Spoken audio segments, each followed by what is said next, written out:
我不是死了吗？谁这么下作，连尸体都不放过？他在亲我，手伸进来了。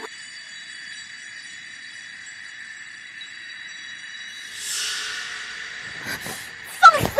滚开！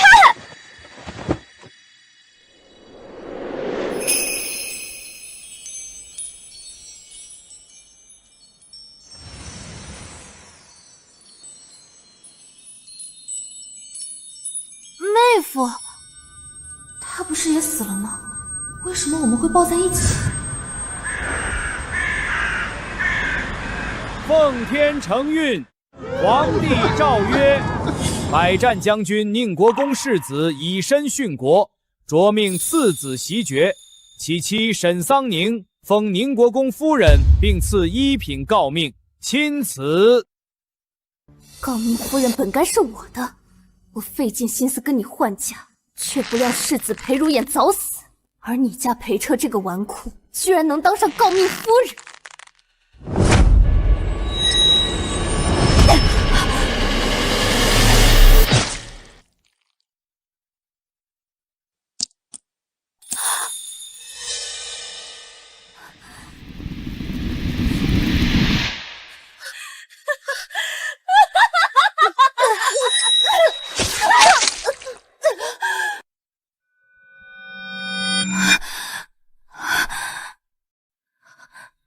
原来我重生了，妹夫，我居然回到了出嫁的那一晚，可这次为何没有换妻？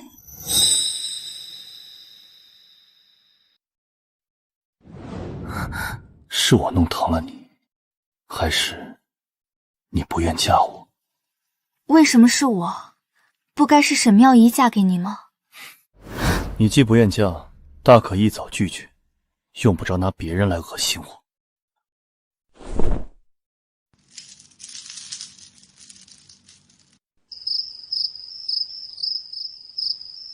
小姐，世子怎么黑着脸走了？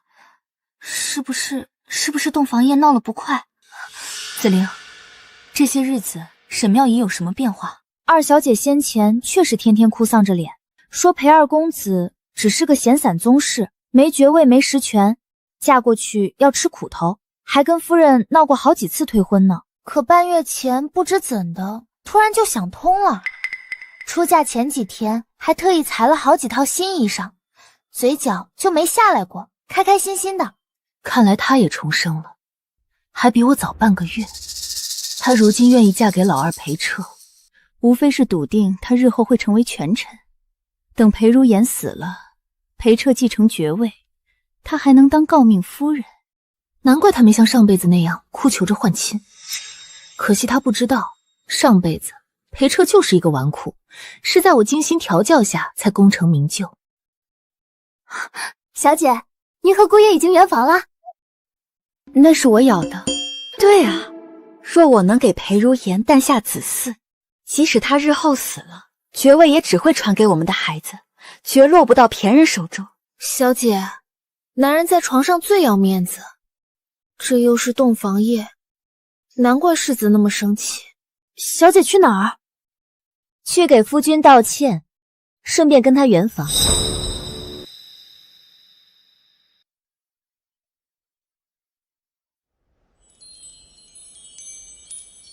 我得赶在裴如烟离世前诞下子嗣，后半生也就安枕无忧了。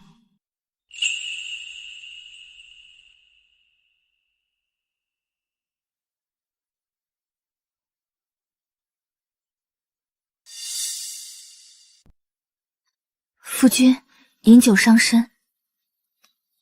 咬人时倒不怕伤我。我不是故意的，我给你上药。你若还气，我让你咬回来就是。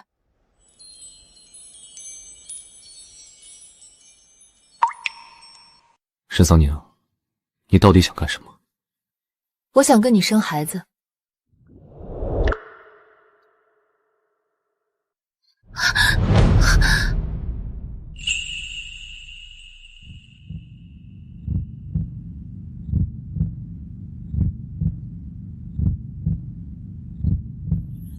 不到半个时辰，就有2副面孔，你凭什么觉得我会答应？你把我当什么？自然是夫君啊。你心悦我吗？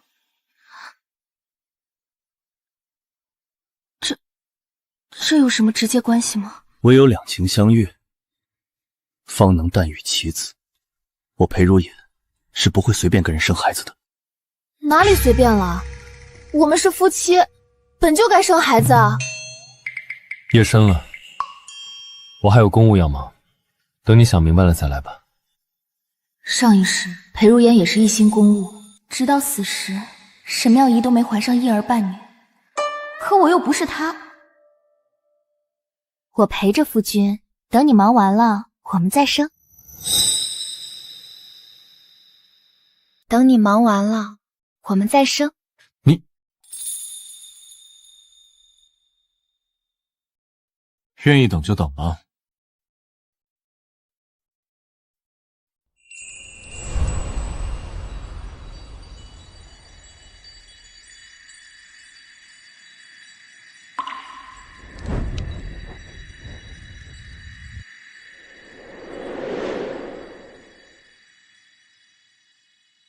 夫妻当然要生孩子啊。我年少时便喜欢上你，如今终于娶到你，可你却只想跟我例行公事。在你爱上我之前，我不会如你愿的。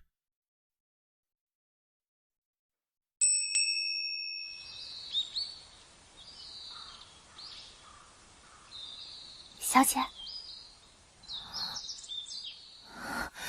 世子呢？早就上朝去了，还特意嘱咐奴婢不要打扰你睡觉呢。小姐，你们昨晚到底有没有圆房啊？任重道远啊。对了，什么时辰了？卯时了，得去给老夫人敬茶了。差点忘了这事儿，昨晚的贞洁帕还没扔吧？没扔，正在院子里晾着呢。你洗了？是呀，血迹可不好洗了，奴婢用皂荚搓好几遍都没洗干净呢。前世沈妙仪就因贞洁帕没落红，受了好大一顿罚，现在轮到我身上了。小姐，真是怕人笨又勤快，快去拿下来呀！今天能不能活着，全指望她了。哎，小姐，你等等我啊！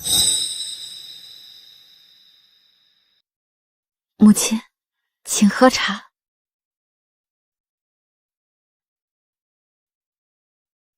母亲恕罪，儿媳来迟了。既知是敬茶的日子，为何还迟了？母亲息怒，昨夜二爷把我累着了，今早险些起不来身。沈桑宁昨晚肯定没圆房，前世我没跟裴如简圆房，因贞洁趴一事吃了好大的亏，这回也该轮到你了。还是世子疼惜姐姐，听说书房的烛火一夜未灭，想来应是看了一夜的书吧。老太婆最看重子嗣，沈苍宁，一会儿我看你怎么应付。什么？你们没圆房？母亲息怒，我和世子圆过房了。姐姐这般心虚，想来是在撒谎。不如母亲去检查一下姐姐的贞洁帕有没有圆房，一看便知。来人，去世子院中取帕子。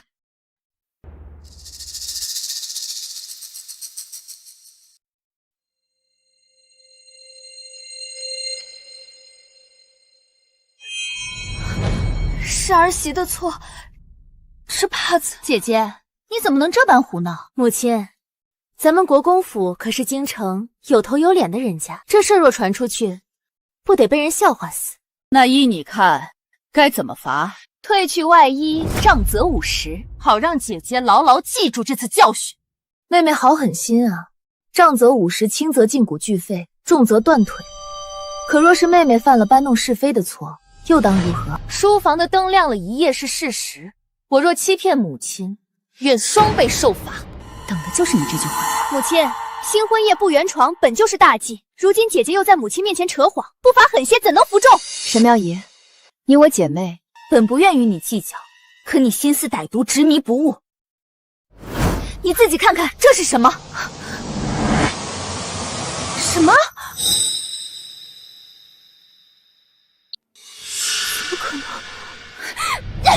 母亲，儿媳原不想这房中密室被他人看到，所以才一早让丫鬟洗了帕子，不成想庙仪步步紧逼，只好请母亲主持公道。老二媳妇儿，你刚入门就搬弄是非，是想闹得我宁国公府家宅不宁吗？母亲，你虽是继室所出，却也是我宁国公府明媒正娶的二少夫人，如此捕风捉影，成何体统？可是明明世子书房的灯亮了一夜，怎么可能圆房？弟妹何故这般关心我夫妻的房事？昨夜我的确因公务去了书房，至于为何亮了一夜的灯，那是因为桑宁去帮我研磨，儿子情难自已，便与他缠绵了一夜。儿子血气方刚，可他身子弱，承受不住晕过去了，对吧，夫人？对吧，夫人？我都是做过宁国公夫人的人了，怎么听到这种混话还会害臊？上辈子裴如眼他连碰都不肯碰我，今凭什么跟沈桑宁情难自制？沈桑宁，你这个贱人，到底怎么蛊惑勾引他破身的？老二媳妇儿，你可知错？母亲息怒，儿媳也是关心则乱，既然是一场误会，我向姐姐道歉。暂且低个头糊弄过去，君子报仇10年不晚，日后定要让沈苍宁付出代价。道歉？我宁国公府素来规矩森严，若犯了错不受罚，传出去落下一个治家不严的名声。他今日之失，亦是承安伯府家教不严。作为长姐，你来说说该怎么罚？婆母这是考验我呢，若罚得重了，显得我不念亲情；若罚得轻，往后难以主持中废大局。罢了，他在家中掐仙要强惯了，出来公国府还未习惯规矩，日后调教便是。今日便罚妹妹掌手10下，再抄写《道德经》10遍，以正其行，静其心。好你个贱人，得了便宜还卖乖，竟在老太婆面前给我上眼药。沈桑宁，你敢！你如此对我，等回门之日，我定会一五一十告诉爹爹，让他为我做主。把手伸出来。你不说我还差点忘记了，上辈子你仗着我母亲早逝，没少欺负我，与我换婚后，回门当天盯上我的嫁妆，桩桩件件，这辈子你都要还回来。你别得意太早，谁能笑到最后还不一定。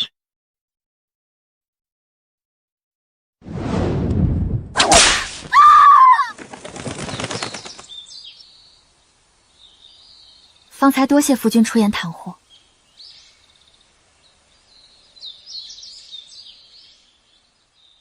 我为何要袒护一个咬伤我的人？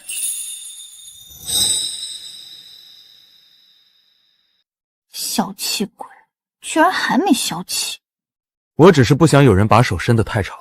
你是我的世子夫人，对你不敬，就是打我的脸，仅此而已。可还有其他要说的，比如过几日是否陪你一起回门？上辈子他就没陪沈妙龄回门，那他现在应该是在暗示我他不想去吧？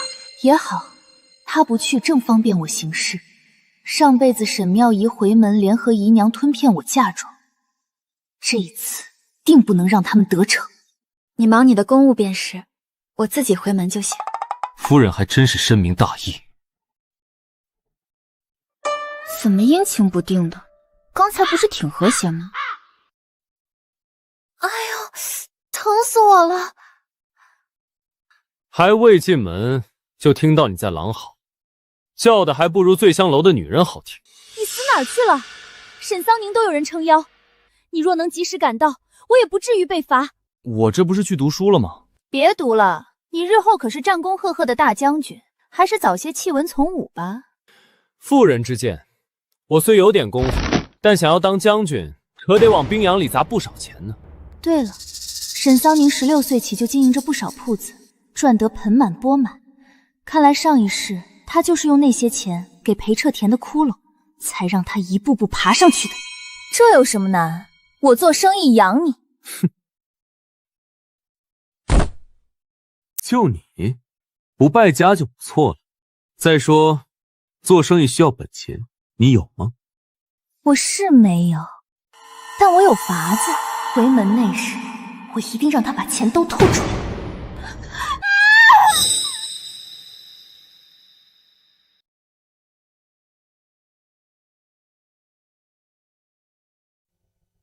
见过岳父岳母。爹娘，我们回来了。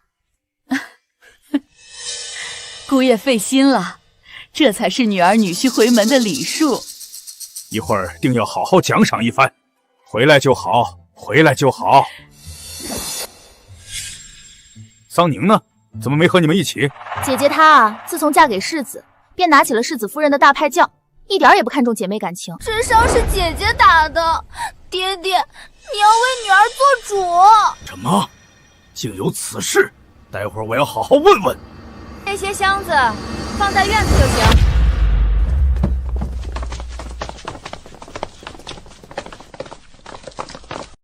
我就知道裴如烟不可能跟他回门。姐姐，世子怎么没来？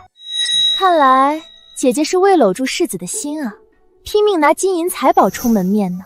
哪是充门面啊，这是给咱们送厚礼呢。正好，这些钱都会是我的。都愣着干什么？还不快帮世子夫人将这些箱子抬到库房去？不用，就放这儿吧。可以，回门里哪有不放进库房的道理？你难不成还想再抬回去？猜对了，放这里确实方便待会儿带回去。来人，把箱子打开。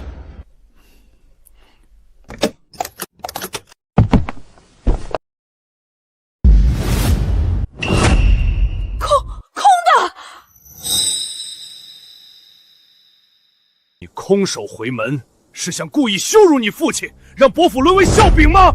我看他不只是空手回，还想吃娘家血肉，榨干我们才甘心。恭喜你，又猜对了。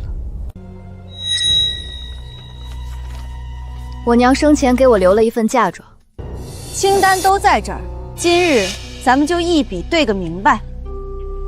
娘花费无数银钱才让沈一科考入仕，谁成想他发达后立即变了嘴脸。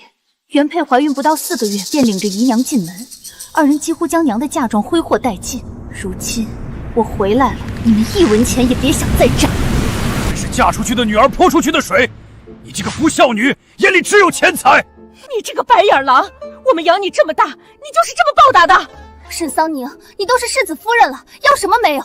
为什么还算计着娘家的东西？我只是拿回属于我的东西罢了。当年母亲病逝，我年幼，嫁妆不得已才由您保管的。如今我已出嫁，理应拿回。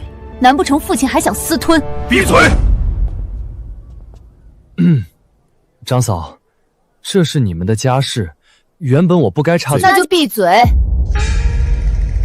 爹爹，你也看到了，姐姐不念亲情也就算了，如今回门公开忤逆父母，连姑爷都不看在眼里。如果不好好教训，让他尝尝切肤之痛，只怕以后再也管不住了。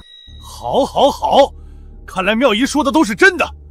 你这逆女，一朝成了世子夫人，就开始无法无天，在家从父，这自古以来的道理都忘光了。今天好好教教你。来人，给我关门，请家法。老爷的话都没听到吗？还不快来人！小姐，怎么办？太好了，趁今天直接把他打死，外人也只会说是他忤逆不孝在先。沈桑宁所有的一切都属于我的了。小姐，怎么办？就知道他们不会把嫁妆交出来，可我那40多年也不是白活的。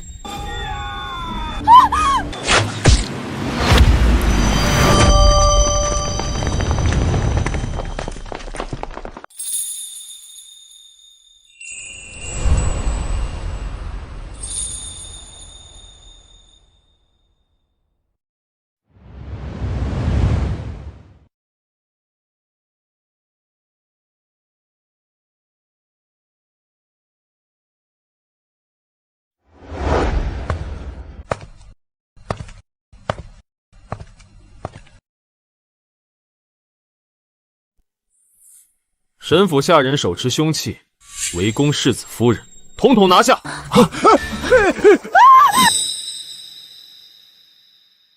怎会如此？裴如焕这一世竟然来了！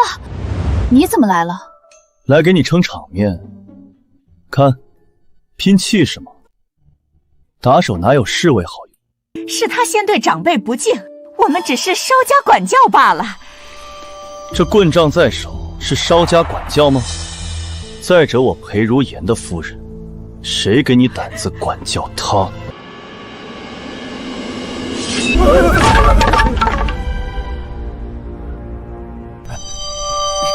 世子言重了，都是误会。桑宁啊，是爹爹糊涂，我这就让人去清点嫁妆。爹，难道就这样放过沈桑宁吗？闭嘴！裴世子是御前红人，你想让我丢师徒不成？沈桑宁到底给他灌了什么迷魂汤？上辈子他何曾这般护过我？外头风大，进屋吧。我想先去卧房祭拜一下我娘。卧房？岳母的灵位不在祠堂？这不是桑宁他娘出身商贾吗？特许他的牌位安置在桑宁卧房里，也好让桑宁尽孝。子玲，去将岳母牌位请来。岳父深情厚谊，今日便让他带领众人一起给岳母磕头谢恩。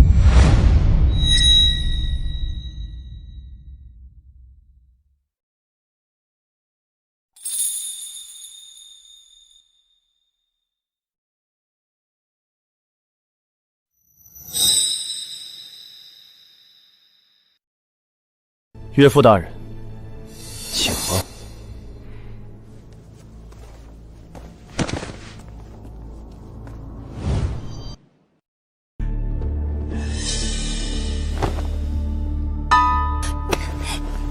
你疯了！快让岳父岳母跪下吧！兄长的话谁敢违逆？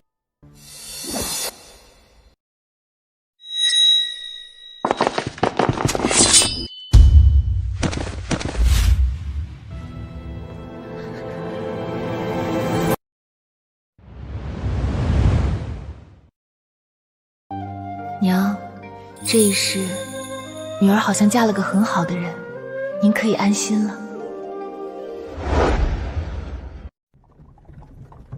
有了母亲留下的这些钱，开一间成衣铺，绰绰有余了。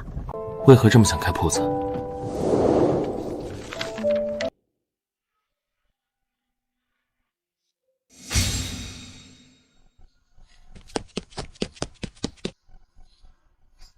娘，裙子又让树枝勾破了。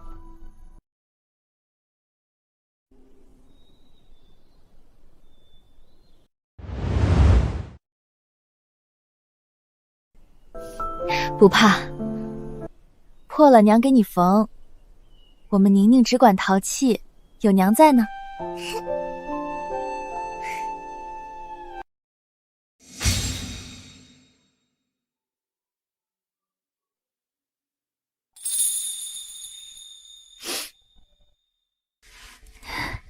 对了，你今天怎么会来？我与岳父在朝堂上见过几次，知道他的为人。不过还好我来了，否则还不知你今日能否全身而退。是啊，钱财只能傍身，想要压得住人心，还是要承袭爵位。既然他是正人君子，那只好用点非常手段了。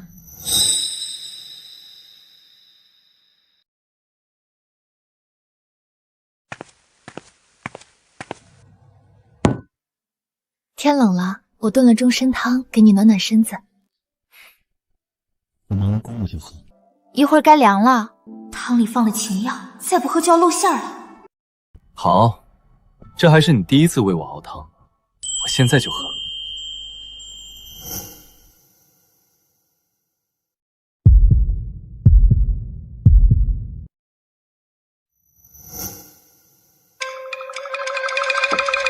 怎么了？不合口味吗？忽然想起一件事，书架上有个锦盒，里面有你想要的东西，你去拿过来吧。我想要的？你看了就知道。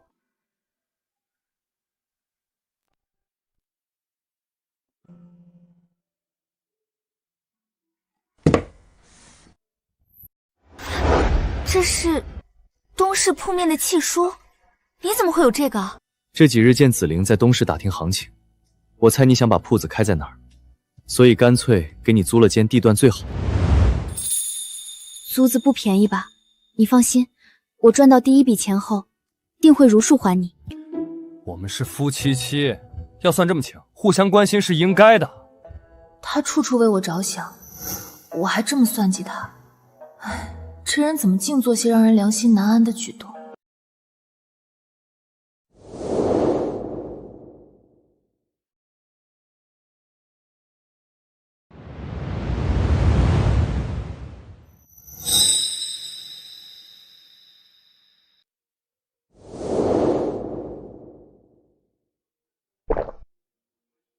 别心软，更别心动，他活不长的。你只需生下孩子，替他守住爵位，便算报答。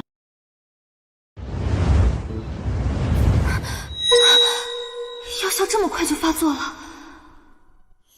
桑宁，我突然有些不舒服。我扶你躺下。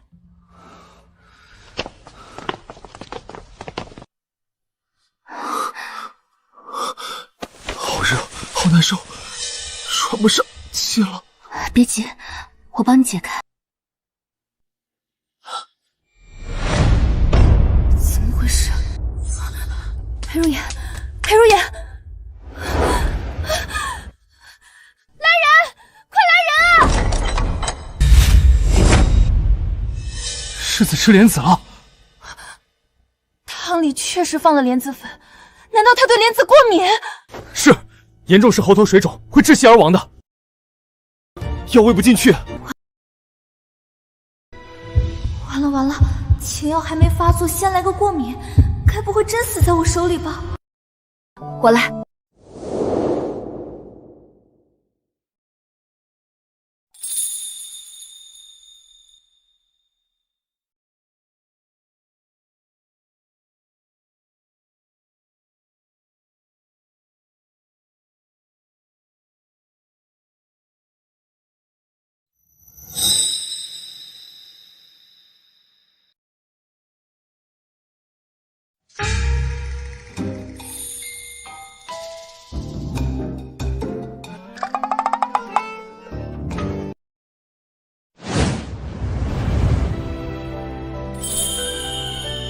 这是哪个药起作用了，还是都起作用了？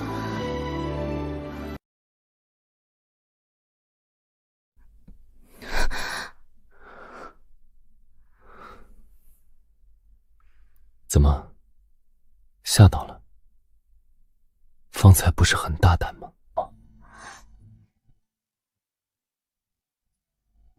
你可有哪里不舒服？能看清这是几吗？你是担心我过敏没死成，还是怕药下太少？我不跟你继续圆房。你知道汤里有药？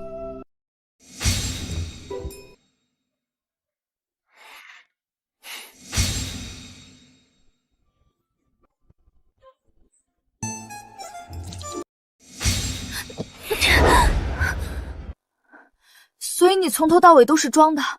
那你刚才亲我，是想看看你会不会趁人之危。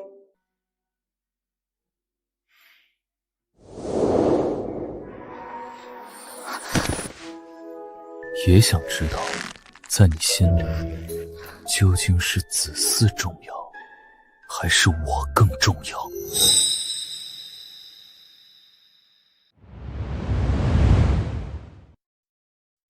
好个裴如眼，竟这般有心计，幸好我不是禽兽。桑宁，若我不愿，你下再猛的药也没用；若你情我愿，又何须用药？这话你可明白？难道他想跟我情投意合？可你命那么短，若是两情相悦，到头来就只剩我一个人了。世子，您吩咐的事已办妥。你还有公务啊？那你忙，我们找机会再聊。并非公务，走，跟我去见母亲。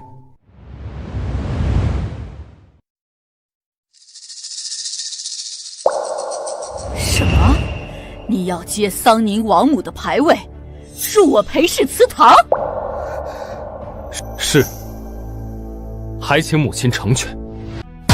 简直是胡闹！从古至今，从未有过这种规矩。母亲常年礼佛，即能寺中请佛牌回家，为何不能请岳母牌位入祠？荒唐！请入佛牌是积功德，你岳母又是什么人？岳母曾出钱修缮过慈安寺，母亲如今跪拜的那座大雄宝殿，便是她捐的。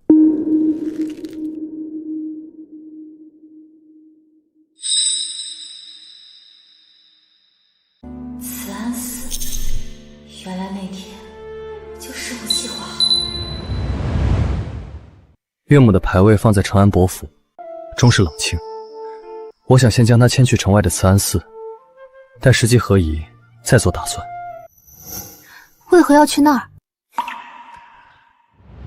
那边风水好，这就好。慈安寺如今香火兴盛，方丈都说岳母是大功德主，至今供奉着牌位。母亲礼佛半生，功德主就在眼前，若阻拦，岂非自断佛缘？又是租铺子，又是记挂着母亲的牌位，我的每句话在他这里都有着落。祠堂西侧还有一间空龛，择个吉日请进来吧。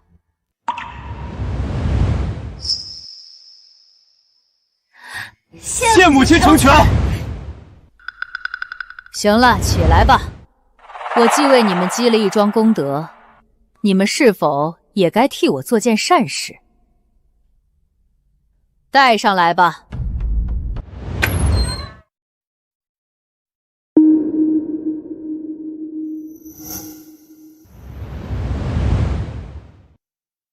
沈雨落，上一世父亲就曾把他塞给裴如言做妾。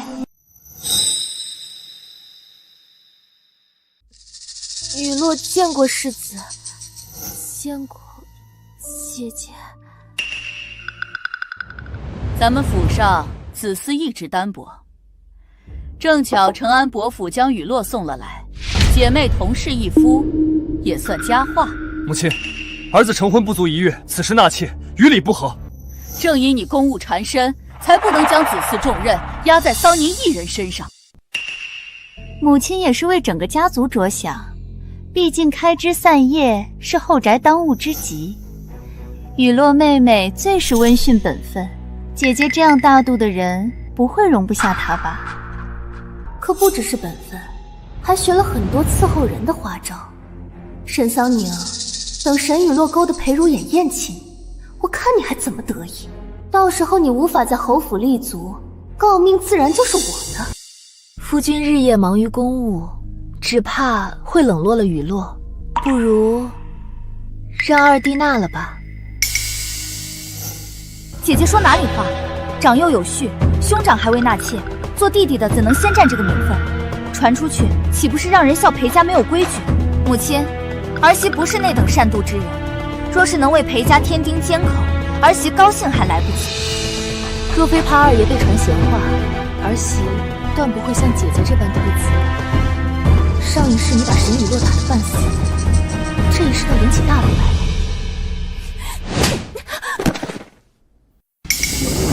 你也配肖想世子？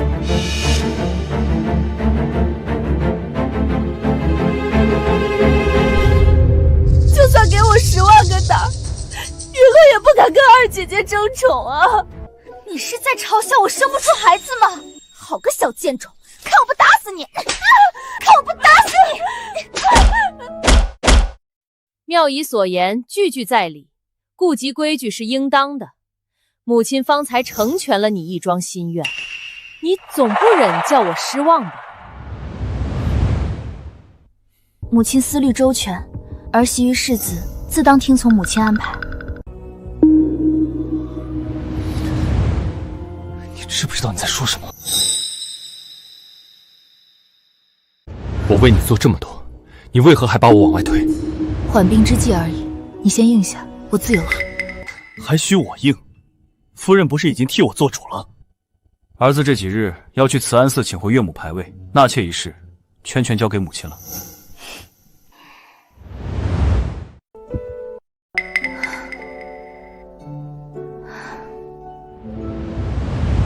母亲最忌讳后宅争风吃醋，沈妙仪那几句话是故意给我下套呢。别忘了自己的任务，做不好，这辈子也别想见你弟弟。钱和诰命我都要，谁也别想拦着我。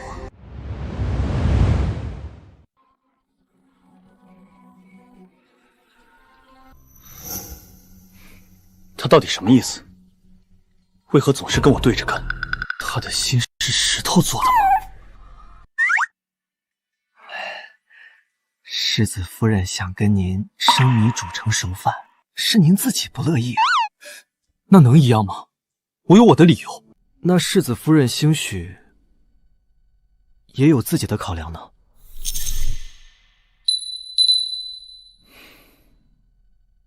那便想个法子，让他亲口告诉我。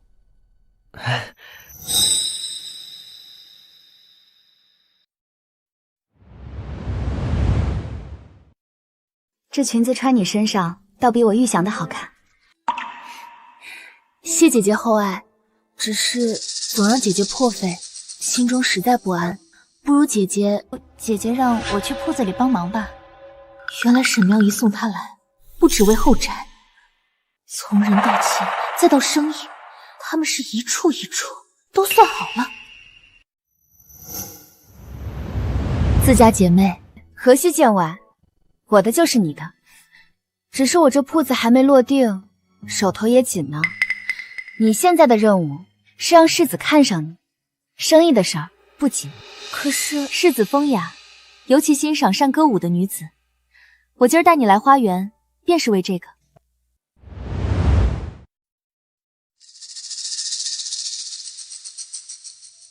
妹妹不用学，我们还是……我记得你从前在府上，舞技是请过师傅正经教的，快跳一支我瞧瞧，也好替你参谋参谋。奏乐。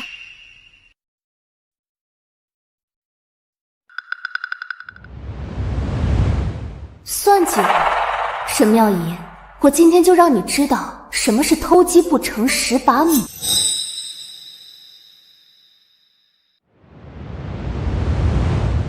上辈子你没做成世子的妾，转头便与裴彻暗通馆曲。丑事败露之际，你跪在我面前哭求，是我拿银子压了下去，保了你和沈家的颜面。大姐姐，求你救救我！若此事传出去，我就活不成了，沈家也会蒙羞啊！拿去吧，尽快离开裴府，往后莫要再行糊涂事。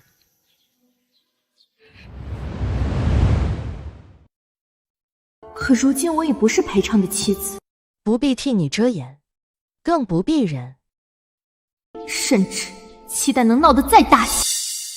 小姐，二公子快要回府了，时候正好。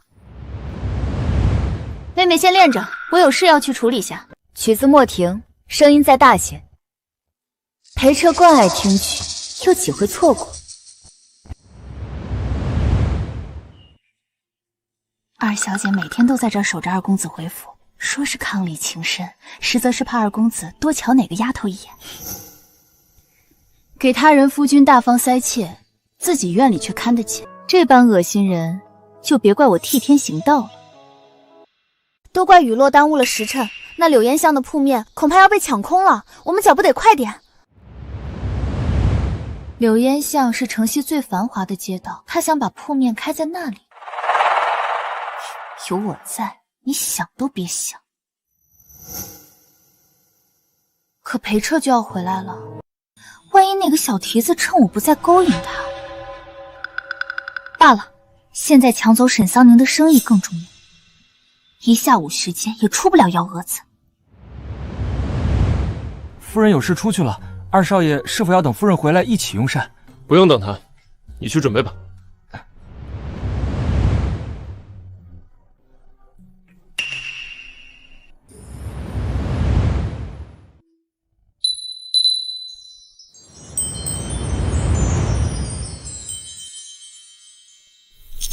这衣裳是长嫂。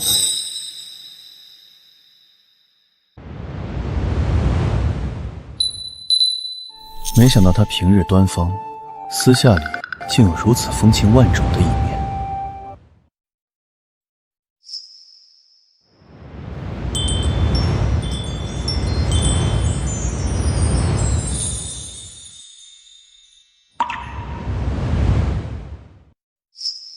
你是新来的丫头，竟生得这般花容月貌，奇怪，我怎么觉得在哪里见过你？二姐夫，我是雨落，不是丫头，是承安伯府送来给世子殿下问安的。哦，给我兄长问安，那可是见过我兄长了。我那兄长是个不精情的，倒不如跟了我，爷最会疼人。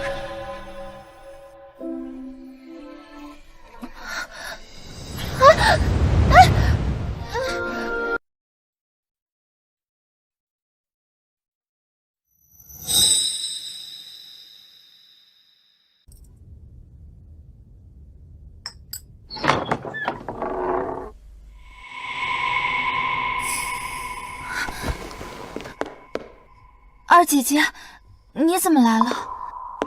叫你笼络世子的心，进展如何了？我没见着世子。废物！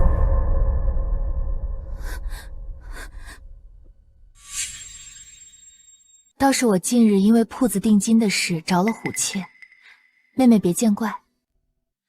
我这还有件事让你去办。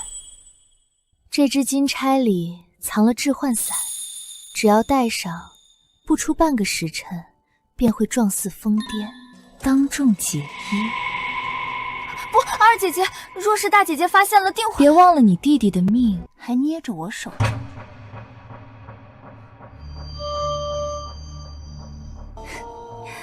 这就对了，我可是好心帮你啊。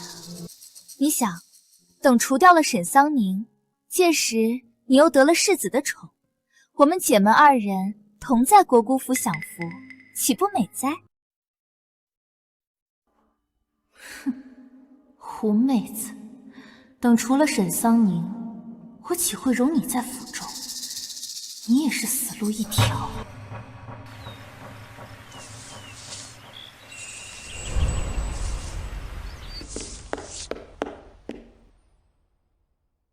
小姐，我按你的吩咐，将店铺抢手的消息放了出去。妙仪小姐为了抢先我们一步，果然用嫁妆付了定金。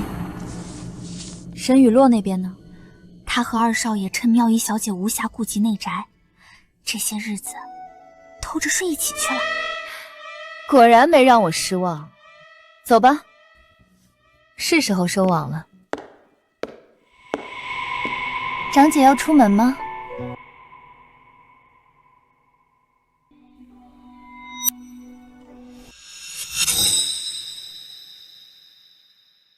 雨落，有事？这几日承蒙长姐照拂，雨落无以为报。这是我来之前姨娘给的首饰，不值什么钱，长姐不要嫌弃。三妹啊三妹，你虽可怜，但助纣为虐，就别怪我狠心了。你有心了。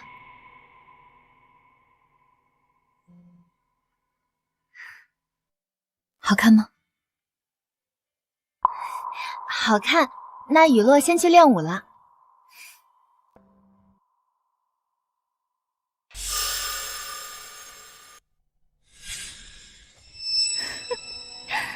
沈桑宁，我今天就要你身败名裂！儿媳方才打院门口过，瞧见姐姐像变了个人似的，眼神直愣愣的，嘴里念念有词，还不停地脱衣。什么？媳妇心里实在害怕，又不敢贸然惊扰，只好请母亲来看看。等老太婆眼瞧见她失态疯癫，这管家的权柄，她还能握得住吗？到那时，她的权和钱还不都是我的？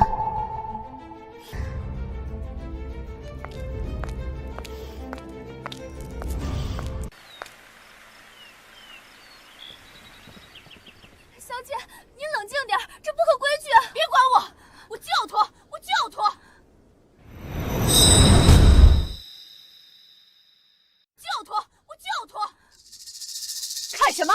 还不回避！母亲，姐姐如此失仪，何府禁制，如何能当世子妃呢？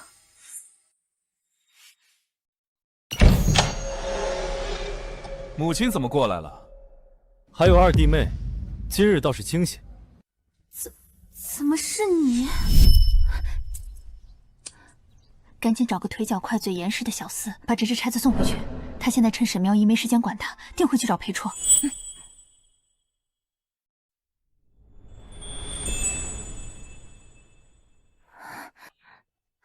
你怎么回来了？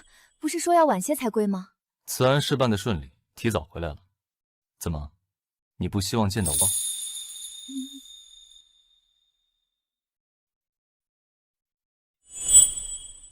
不是，来的正好，快帮我个忙。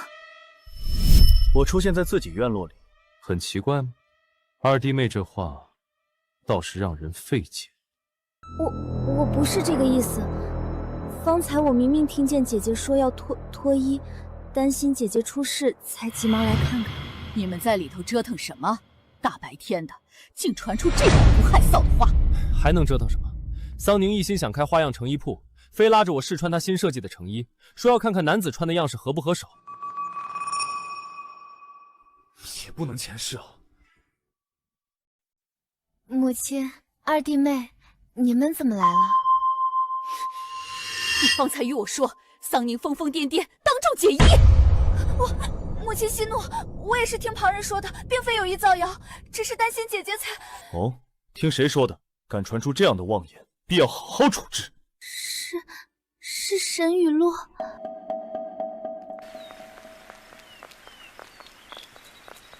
母亲，都怪雨落乱嚼舌痕，我这便与他对峙。沈雨落定不敢供出我来。今儿怎么敢约在这儿？不怕妙仪瞧见？二姐姐现在正忙着斗长姐呢，哪有功夫管我？再说了，二姐夫难道不喜欢这样偷偷摸摸的滋味？我怎么听着是裴彻的声音？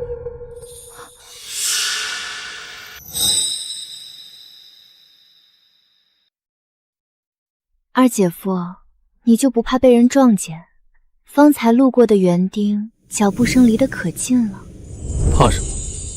这后花园僻静得很。再者，有雨落妹妹这般妙人相伴，就算被撞见，也值了。二姐姐总想着让我讨好世子，却不知我心里真正倾慕的是二姐夫你这般洒脱不羁的性子。你这小妖精，倒是比那些循规蹈矩的女人有趣多了。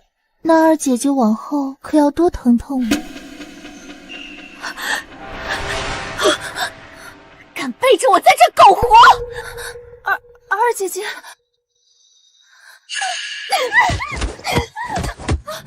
二姐姐，发什么疯？松手！你搂着这个贱人在这里苟且，倒说我发什么疯？松手！够了！当着满府下人拉拉扯扯，成何体统？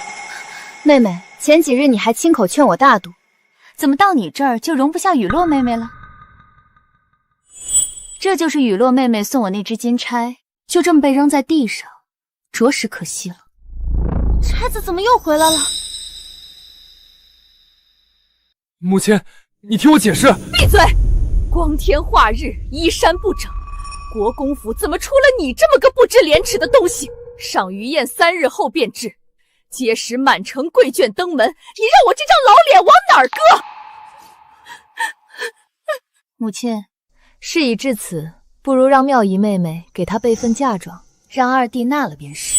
他勾引二爷，你竟然还想让我给他备嫁妆，我不同意。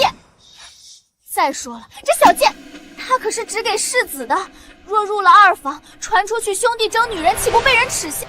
母亲，雨落妹妹虽只给了世子，可消息从未传开，对外就说两家早有此意。况且今日之事，两人想必早已互相倾心，又何必拆散了一对鸳鸯呢？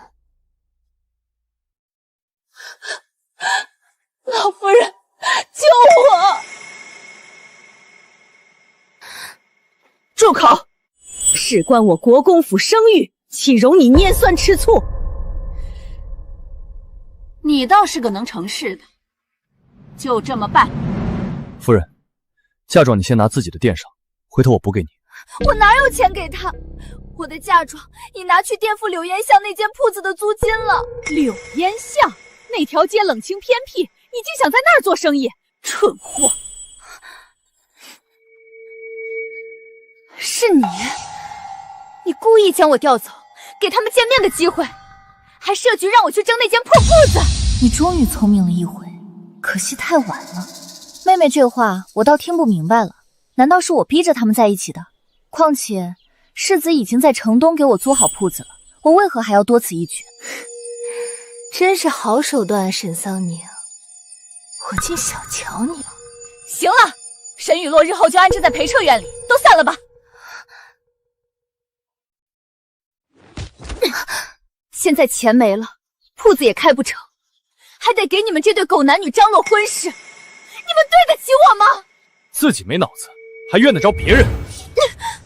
沈雨落，等裴如懂死了，我让你跪下来求我。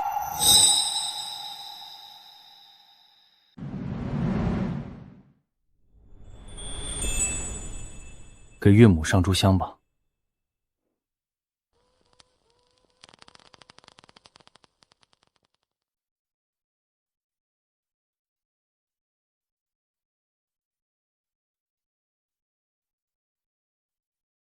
谢谢你，我那么气你，你负气离开，居然还是在忙我的事儿。你一早便知沈雨落是个为了攀附权贵无底线之人，所以见他第一刻起就在计划今天的局面了，对吗？那你现在不气了吧？你们是不是忘记这儿还有个人了？这是我年轻时云游结识的朋友，今天岳母牌位入祠，特意请他来做做法事。二位无缘。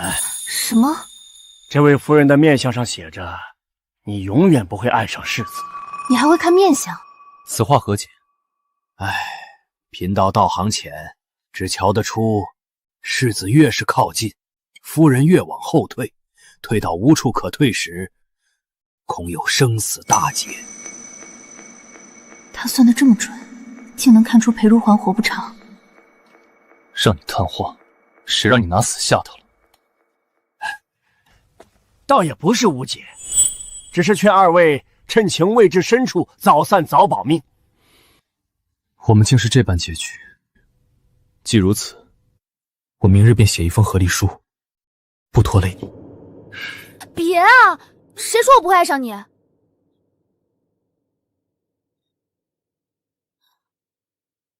哎呀，实话跟你说了吧，因为你活不长。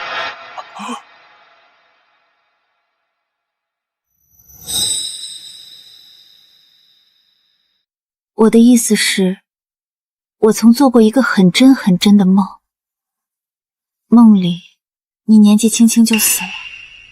所以你疏远我，是怕我会早死？因为每次靠近你，就会想起那个梦，所以我不敢喜欢你，怕动了心，到头来还是留不住。若我跟你保证，从今往后我会珍重自身，好好活着，你可愿试着走近我？他为我做了那么多，就算为了报答，也不该再把他往外推了。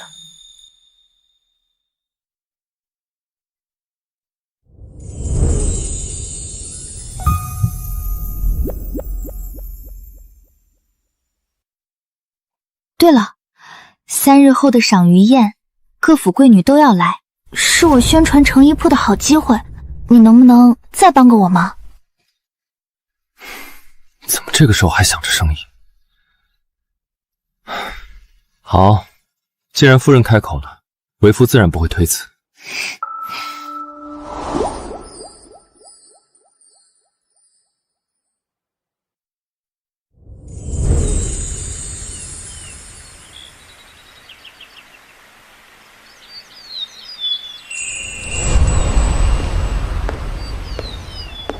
表妹这身云锦真好看，要把所有贵女都比过去。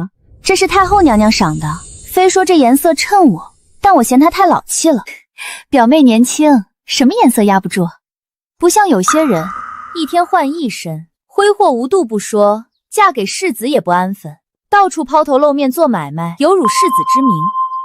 沈桑宁，我看你能不能在嚣张跋扈的于绵绵手里讨到好处。你就是如言表哥的正妻，那个商贾之女。来了。于绵绵本是于家收养的义女，因得太后眼缘，在于家颇受宠爱。前世她是世子的忠实佣，看不上沈妙仪，没少给她苦头吃。看来今日沈妙仪想利用她给我难堪了。是我表妹，你也坐吧。商贾之女也配做我表嫂？你会什么？算账还是拨算盘？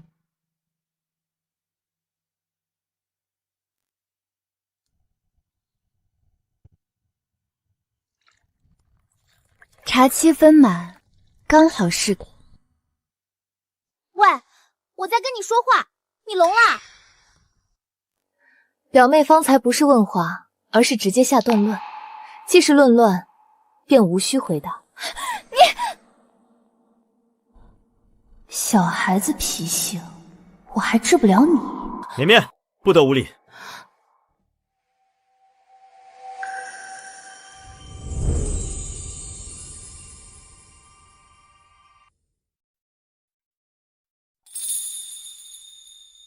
表哥这衣裳真好看，哪个裁缝做的？这么有眼光。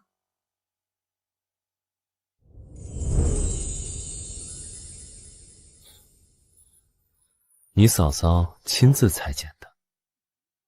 瞧那袖口，跟世子夫人裙摆的滚边是一样的，腰间的襟怀也似是换着戴的一样。世子爷哪是来赏鱼的，分明是来秀恩人的。表妹别往心里去，新婚嘛，总要做做样子。论亲疏，你才是他嫡亲的表妹，岂是一个商贾之女能比的？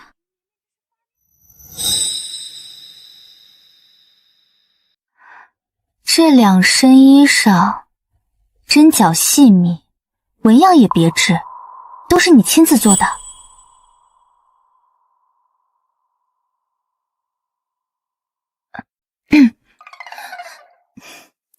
表妹喜欢，还行吧，比旁人的顺眼一点，不算太俗气。本想宴后单独送给表妹，既然你不嫌弃，现在试试，也好让我看看合不合身。给你个面子。若是不合身，我可要找你重改。沈桑宁这是借着于人眠的嗜好，在贵女圈里彰显自己的手艺，分明是想踩着我出风头。哼，我偏不让你如意。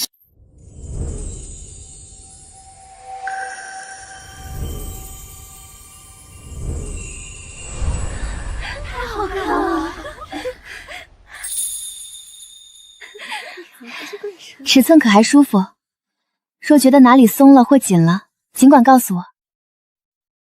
没想到你竟还这般心灵手巧，比那些专门的绣娘做的还要合心意。好看是好看，可我听说这是要往外卖的款式。表妹何等金贵身份，怎好与市井妇人穿一样的？传出去了，岂不委屈了表妹？沈桑宁，我看你怎么收场！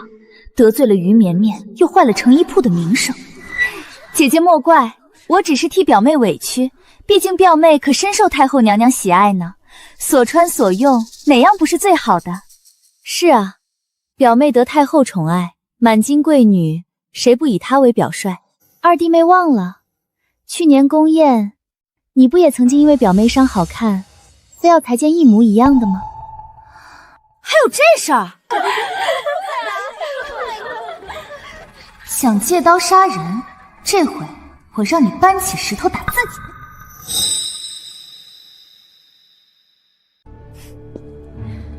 究竟是你把自己抬得太高，还是想让所有人觉得绵绵专横野蛮？你少挑拨离间，我才没有这么想。你穿是因为喜欢，旁人想要一样的，是因为看你穿的好看。你引领着大家的目光，多好的事儿啊！嫂嫂，我收回方才的话，不是你配不上表哥，你这么温柔能干，是他高攀了。你今日这身衣裳也是仿照我去年那身七彩云间裙吧？是啊，我是觉得表妹眼光好才效仿的，不是沈桑宁说的那般。哼，你也配？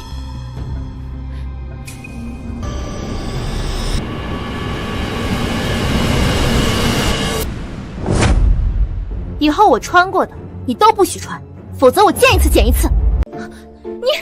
你怎么如此任性乖壮，还有没有规矩？你方才不正想利用我的任性对付长嫂吗？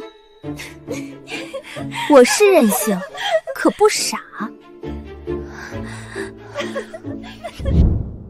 这儿这么热闹啊！我没钱了，给我支个500两。一来就是要钱。我今日被人如此羞辱，你替我说过一个字吗？啊，你别惹他不就好了？再说，不是你自己夸海口说要做生意养我的吗？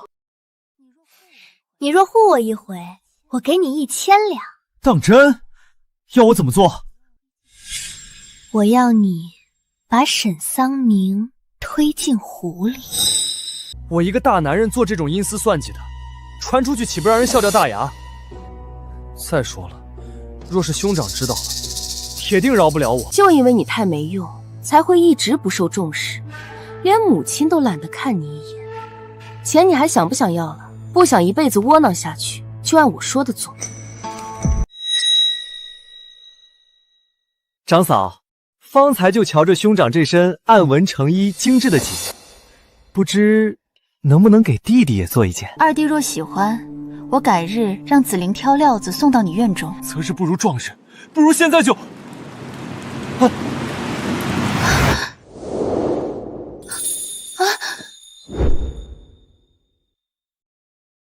没事吧？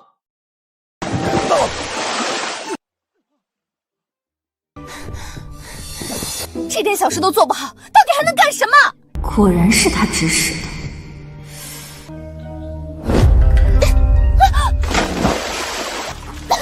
沈桑宁，你趁人之危，我不会水，裴彻，救我！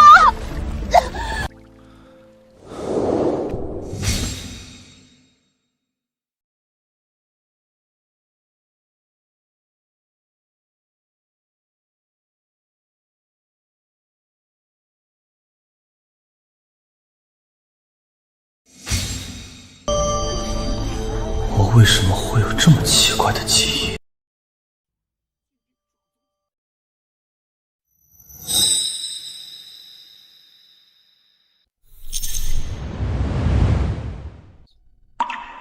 你怎么还没去上朝？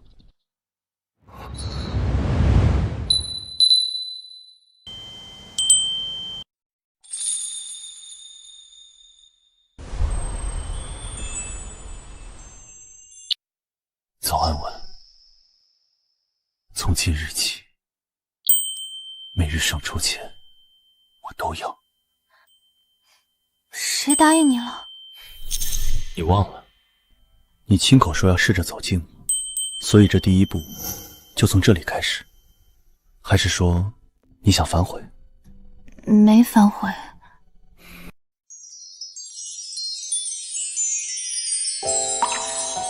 走了，等我回来。好。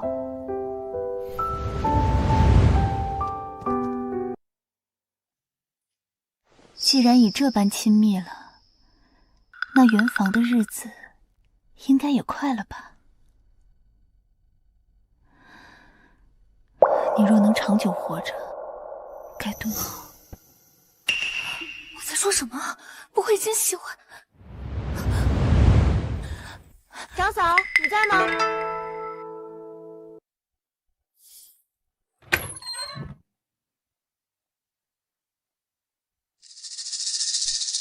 二弟，这一大早你怎么来了？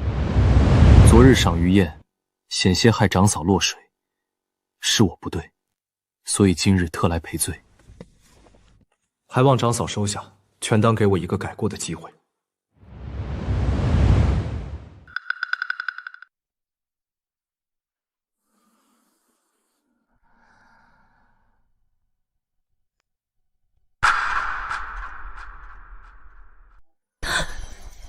这不是他前世送我的那只簪子？难道他全记起来了？嫂嫂有没有觉得这只簪子眼熟？他果然都记起来了，可凭这只破簪子就想唤醒我，可惜我对你送的东西从未有过兴趣。这簪子你拿回去吧。它不是普通簪子，桑宁，你再仔细看看。放肆！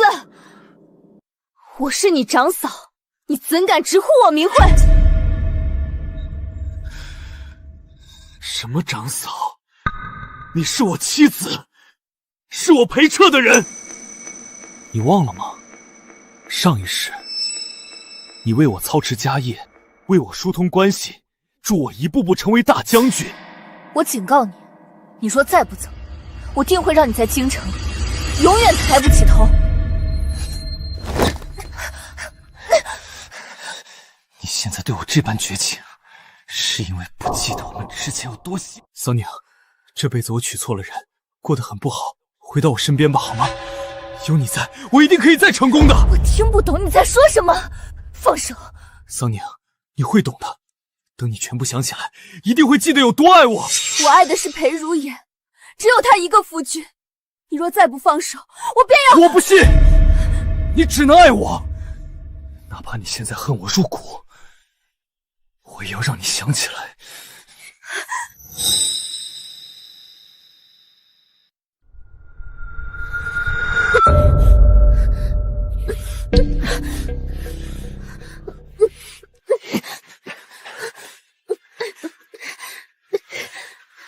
滚开！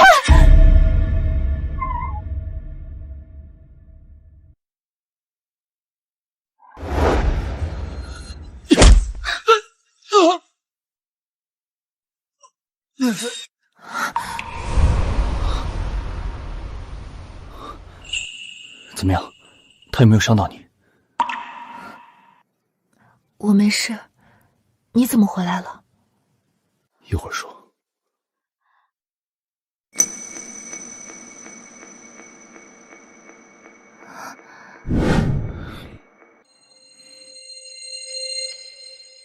你活腻了，她是你嫂子。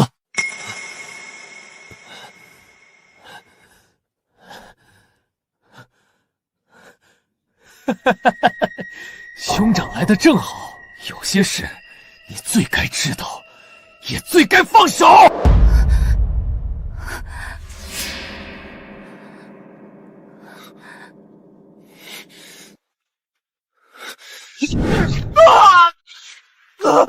看来是我平日太纵容你，以至于如此不分尊卑伦常。来人，把他押去祠堂，我晚些找你算账。夫君，你为何又回来了？绵绵差人送了一封契约书过来，说是想跟你一起开成衣铺。太好了，有了绵绵的助力，我又能多雇几个伙计了。裴彻为何突然来纠缠你？还有，他说的那些话，什么意思？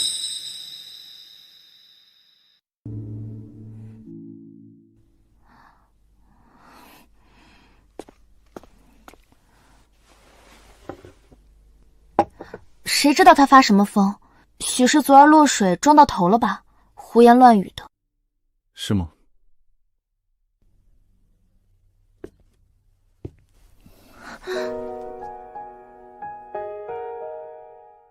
我并不是怀疑你跟他有什么。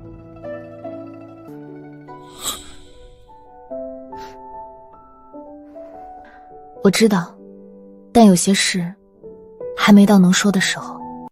若告诉他真相，前世之说过于荒唐，他会不会听完，觉得我在玩弄他们两兄弟？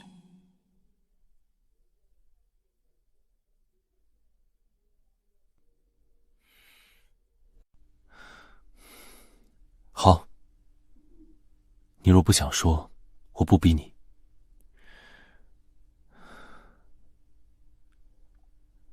但有些事，我不希望从别人嘴里听到。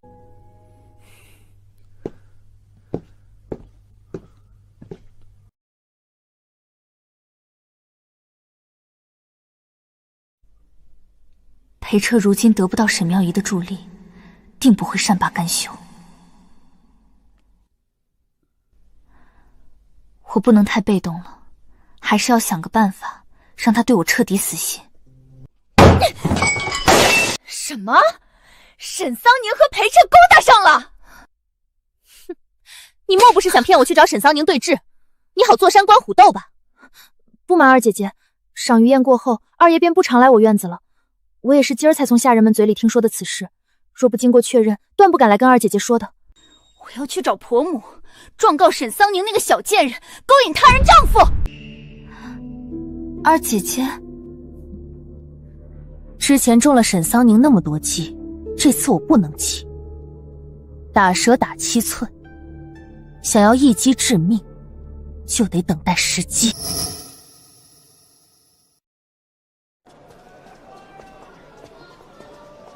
小姐，您吩咐的事情都办妥了，雨落小姐把消息告诉了二夫人，二夫人气得脸都绿了呢。沈雨落这颗棋子倒是痛心，我知你弟弟在他手上，我也知你想摆脱他。我可以帮你，不过我有个条件。小姐，我们是不是要防备起来？防备什么？说来也怪，依着妙仪小姐的脾气，知道自家夫君对您起了心思，怎么也得闹一场吧。可这都多少天了，愣是没中情，我怕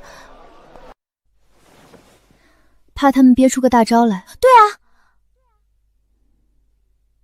不必，我已有法子。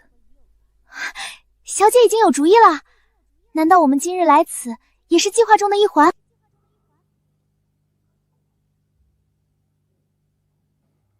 你别怕，我不会再对你那般无礼。我只是想起这条街尾有家很好吃的点心铺子，想邀你一起尝尝，就当是给你赔礼了。可我是你长嫂，就我们2个人，就一小会儿，尝完点心立马就走，不会有人看到的。沈妙仪多疑，知道我和裴彻走得近，一定会派人暗中跟踪他。好吧，既然二弟盛情，那就去尝尝吧。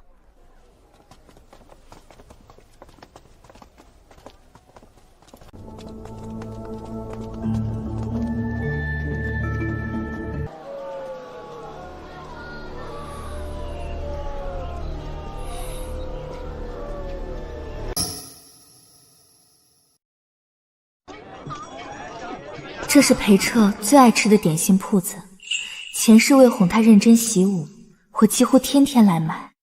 这个酥饼是店里的招牌，你尝尝。好。再尝尝这个，特别甜。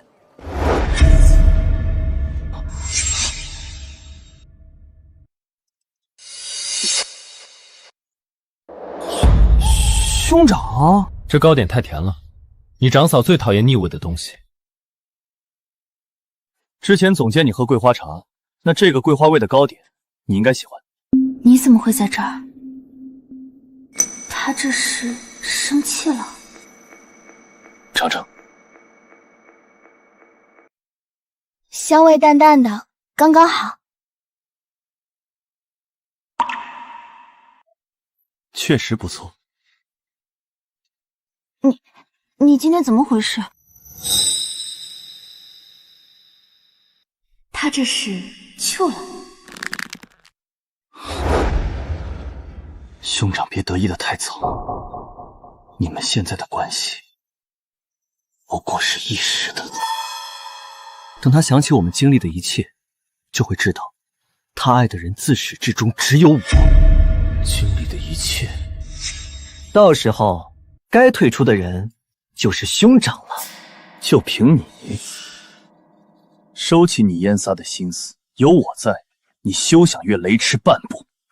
否则，我不介意亲手废了你，好让你知道什么叫伦理纲常。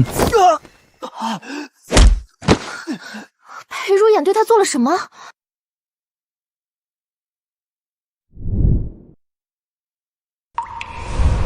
他有那么好看吗？啊！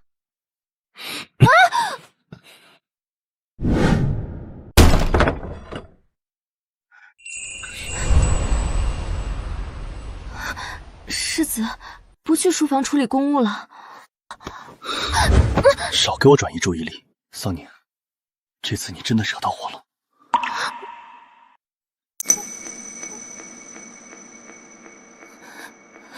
你放开我！不放！怎么回事？平时一副正人君子模样，今天怎么亲得这么狠？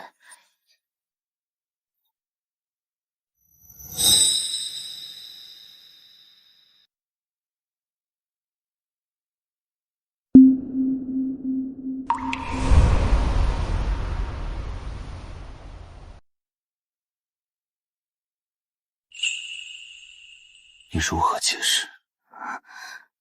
什么解释？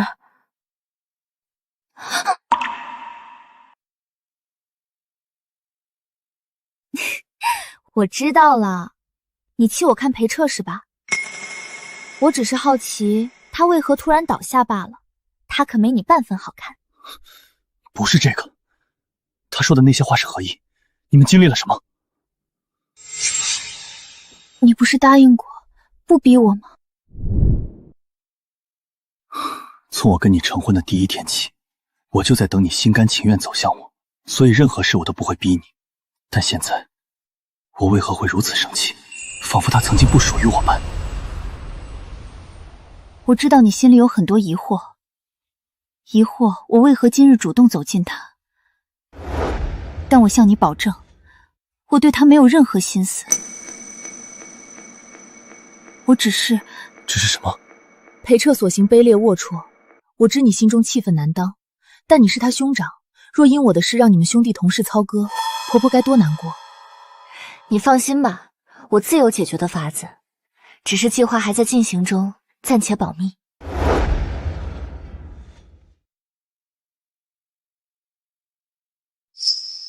对我也不能说。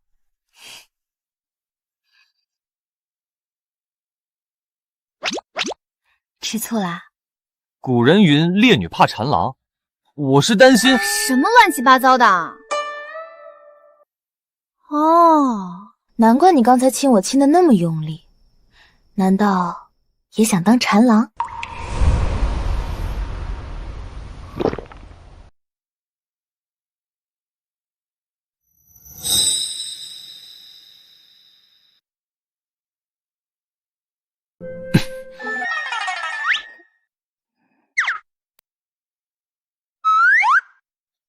被我说中了。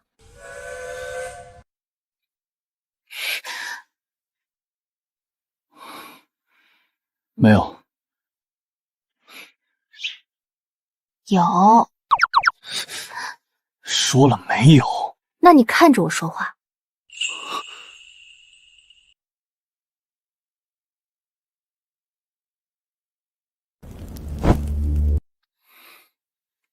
所以，你到底吃不吃死缠烂打这一套？吃啊，但要分人。你的话可以，别人都不行。我是不是可以理解为，你有一点点心悦我了？不止一点点。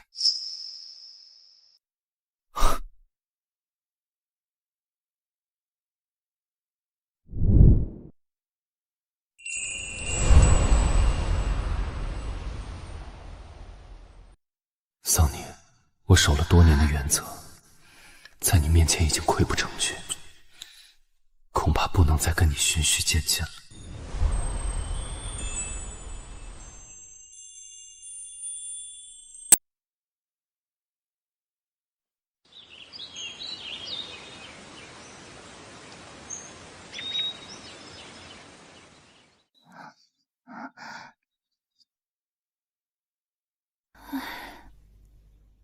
你怎么这么早就要出门了？之前没告诉过你，10几年前圣上微服南巡，曾在宫外与一名女子诞下一女，后来遭遇寒灾，圣上回宫再也没见过他们。皇上命我拿此信物四处寻人呢，但还不确定人在京城何处，所以接下来要着重调查京城所有无户籍的女子。没有户籍的女子，裴创的性子定会死缠烂打，或许这是处理他的绝佳机会。我知道几处隐蔽的地方，你可以着重搜一下。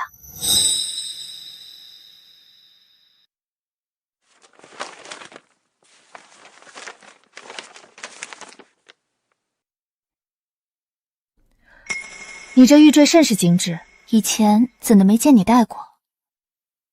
这是我母亲死前留给我的，好看吧？嫂嫂，你设计的这些衣裳虽好看，就是缺点风情。风情？是啊，你看我平时穿的多大胆，这才是受贵女追捧的真正原因。我想起一个地方，那里女子的穿着最是大胆。咱们若是能去取经，定能事半功倍。还有这种地方，那还等什么？我们快去吧。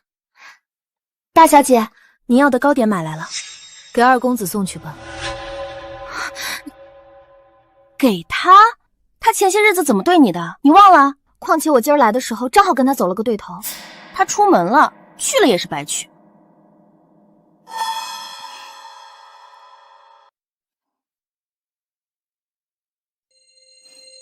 就是要等他不在的时候送。你们主仆二人葫芦里到底在卖什么药啊？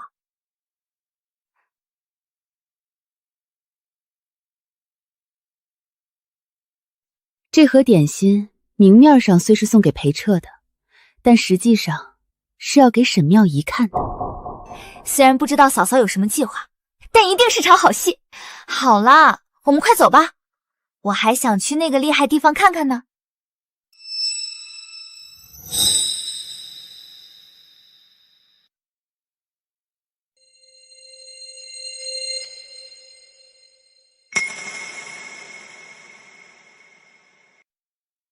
你在做什么？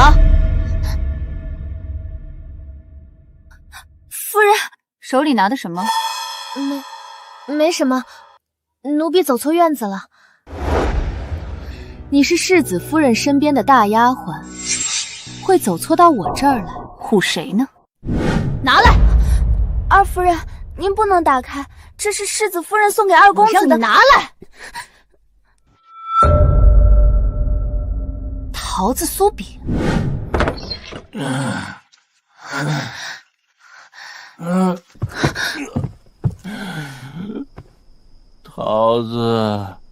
桃子酥饼。什么？桑宁喜欢，我喜欢。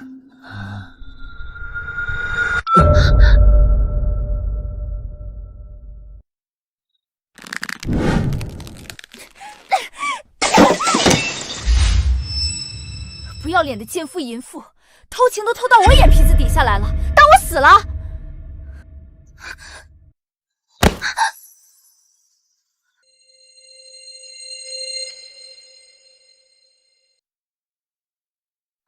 二姐姐出事了。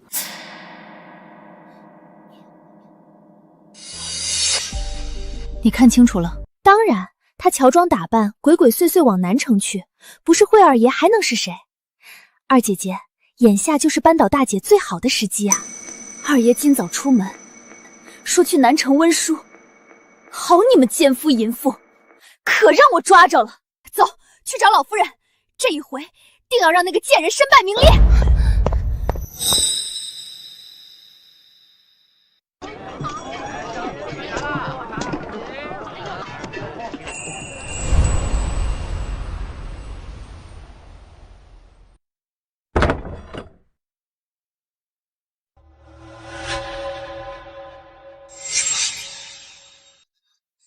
云梦楼，这就是他们苟且的地方。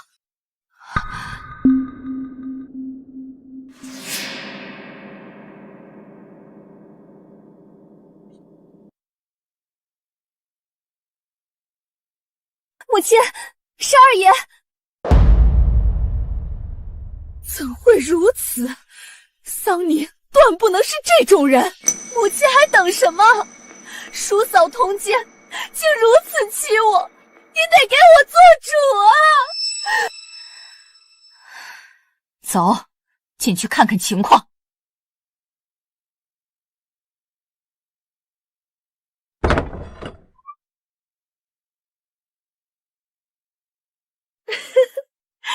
哎呦喂，今儿个是什么风？女人？刚才进来的那两人在哪儿？几位，咱们这儿是开门做生意的地方，可没有接待女人的规矩。什么意思？什么意思？意思就是这儿是青楼，只接男客。几位夫人，请回吧。青楼？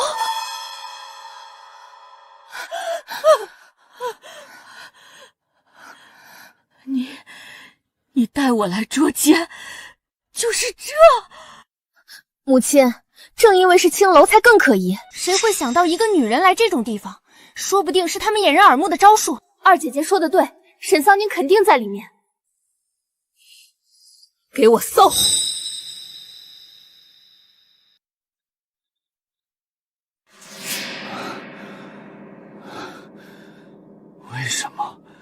为什么老天要如此激怒我？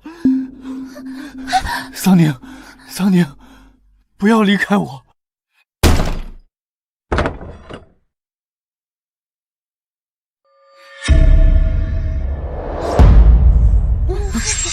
裴彻，夫人，你怎么来了？你个滚出！你敢打我？打你又怎样？你对得起我吗？我为你花了那么多钱，却背着我跟旁人苟且。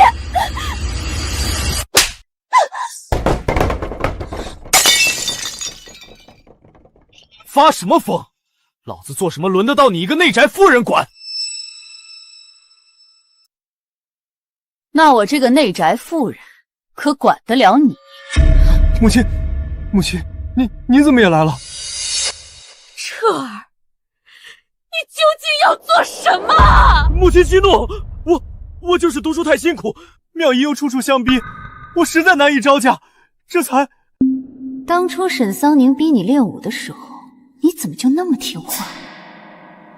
他人呢？奸夫淫妇！沈桑宁，你给我滚出来！沈秋你是我老公，你的夫人疯了！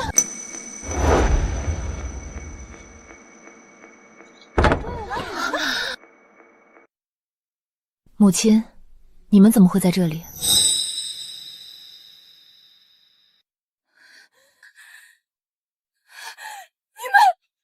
你们背着我苟且，下贱！我和二弟。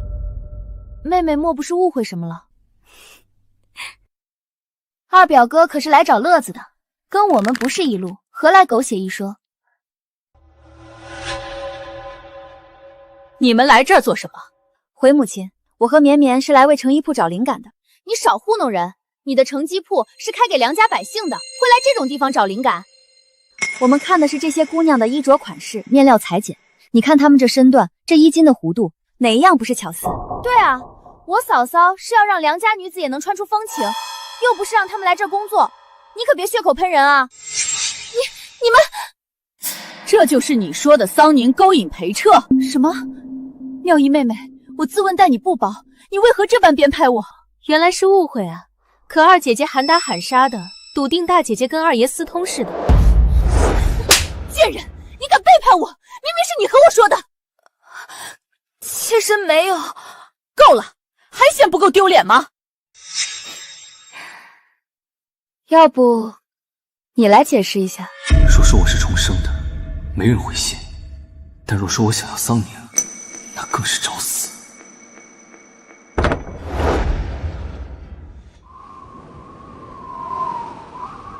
都在，正好。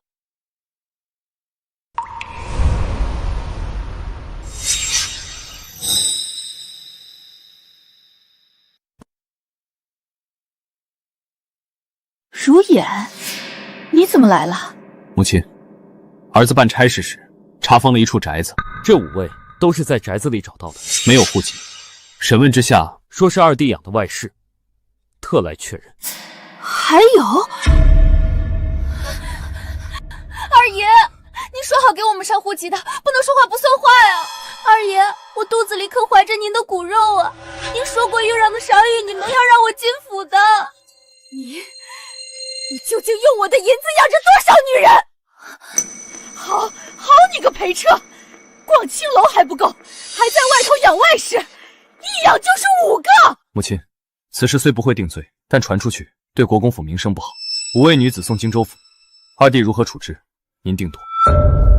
裴彻从今日起，滚去关外寒山苦读，考不出名堂，永远不许回国公府。母亲饶命！那地方冰天雪地，去了会死人的。那就死在外面，省得丢我国公府的脸。桑宁，你帮我说说话。她是你长嫂，你不是我的桑宁，我的桑宁不会这般对我。你编排姐姐随意打骂下人，哪儿还有半分侯府夫人风范？以后不准离开院子半步。都回府吧。我把他们藏得那么隐蔽，裴如眼为何这般容易找到？是啊，所有人都不知道裴彻养了外室，裴如眼如何精准找到？除非沈桑宁也是重生的。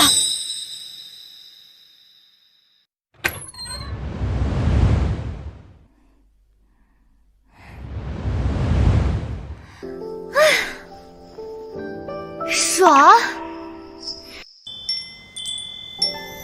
日后若还要试衣，就交给丫鬟和绵绵吧，他们都没常看，不会有人吃醋。就穿这一次。况且我和绵绵想的一样，女子穿什么衣裳本就不该受束缚。若有人因此起了歹心，该惩治的是那些起了歹心的人。那夫妻之间起了歹心，也要惩治吗？要。但我甘愿被夫人惩治。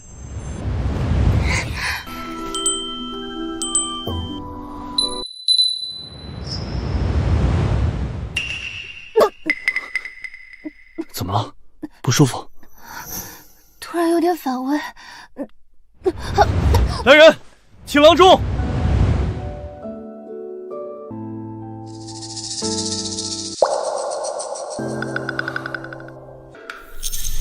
恭喜夫人，贺喜夫人，这是喜脉。我怀孕了。好，老天保佑，我宁国公府有后了。这个贱人居然有些身孕了，不行，绝对不能让她生下子嗣，否则这爵位就轮不到裴彻了。那我坚守在这裴府还有什么意义？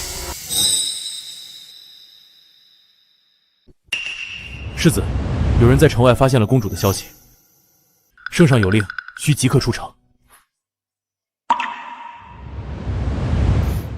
去吧，正事要紧，我能照顾好自己。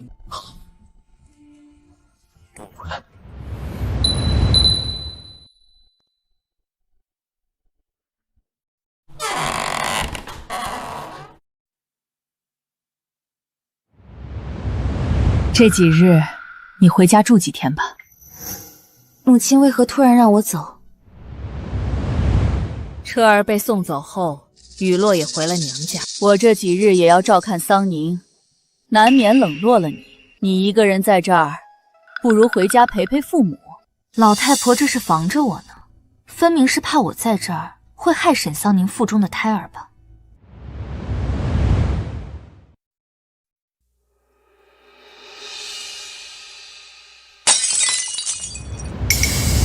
人太甚，哪有把儿子赶走再把儿媳赶回家的道理？我女儿哪里比不上那个贱人？现在最要紧的是绝不能让沈桑宁的孩子承袭爵位。若他得了侯府，我往后的日子还怎么过？我倒是有个主意。什么主意？前日我听你父亲说，皇上正在寻找丢失多年的公主。娘，不可！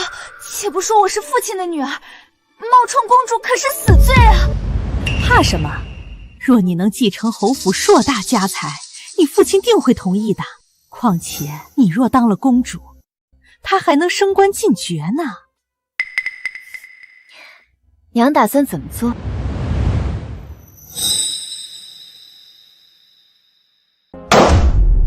什么？让妙仪去与圣上认亲？老爷，这可是千载难逢的机会啊！可是，这万一被发现是假的？传闻公主和她生母早在10几年前就死于鹤灾了。若我们放出假消息，妙仪就是公主，有谁能证明是假的呢？对，富贵险中求。若妙仪成了公主，别说整个裴府的家财归我们，往后我也是皇亲国戚了。裴如言已经奉命寻公主下落，我可趁此机会放出假消息，届时再托关系从宫中买公主的生辰八字和信物，一切便成了。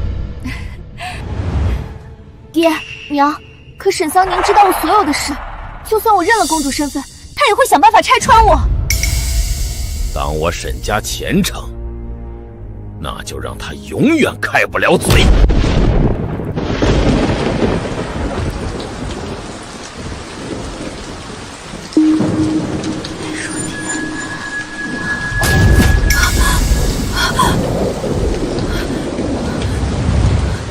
司令，司令，小姐，怎么了？什么时辰了？子时了。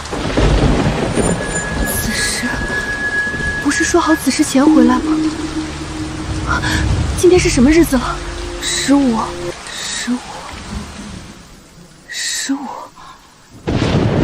前世他就是今天死的。小姐要做什么？你还有身孕，不要乱动啊！这一世许多事情改变了，那是不是他的命运也……夫人，世子在城中街道中了埋伏，生死未卜。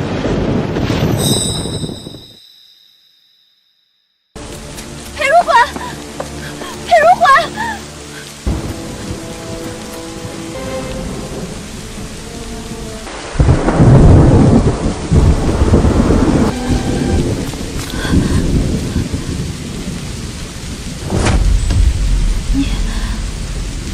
你不是裴如贤。他当然不是，不然怎么骗你出来呢？你想杀我，是又如何？你以为我不知道？你也重生了。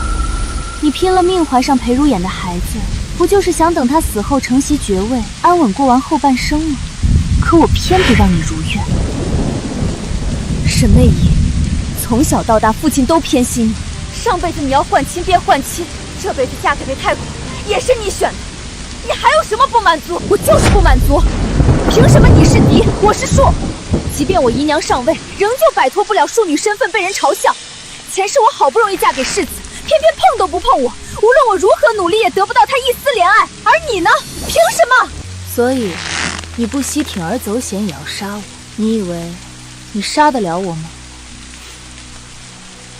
死到临头还嘴硬，快立即杀了他！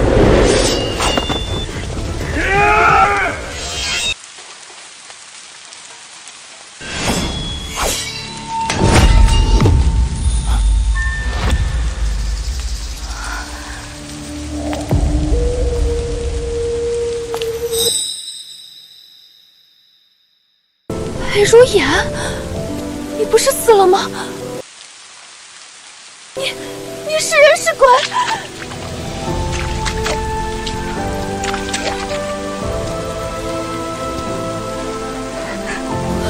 不可能！你不是已经被我埋伏杀了吗？你受伤了。我回城时中了埋伏，多亏你当初为我穿上软甲，这才逃过一劫。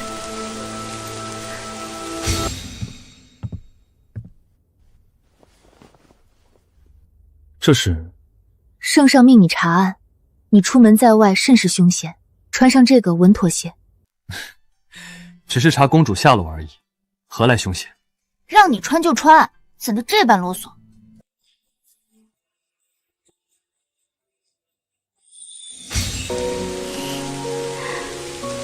他逃过此劫，应该不会再死了吧？自己受伤怎么还跑过来？就不怕也是埋伏？我知道，知道你还来？你是我妻子，是我孩子的母亲。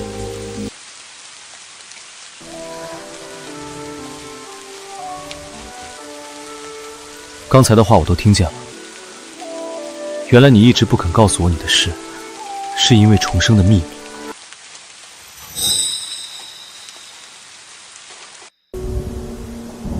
他听到了。你要孩子，是为了爵位。无碍，我不怨你。重生也好，今世也罢，你总归是我的妻子。孩子可好？你不生气？为何要生气？你有你的立场，我不强求。不是的，其实我……好一对浓情蜜意的鸳鸯，这么恩爱，那就送你们一起上黄泉路！给我杀，一个不留！他们是谁？怎么会在这儿？你以为世子会毫无准备的离开吗？什么意思？世子早就猜到你心思歹毒，所以走之前，特意给我留了一对身手最好的精兵。就算他逃过埋伏又怎么样？他受了重伤，今晚必须死。前世就是这样，你知道的。他是个短命鬼。闭嘴！他不会死，我来了就不会让他死。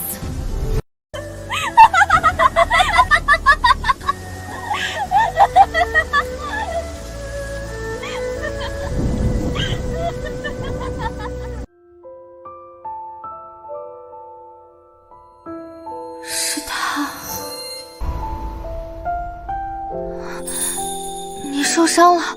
别动，躺着。你怎么样了？无碍，倒是你忽然昏迷不醒，吓得所有人不敢合眼。怎么又哭了？大夫说了，没伤及要害。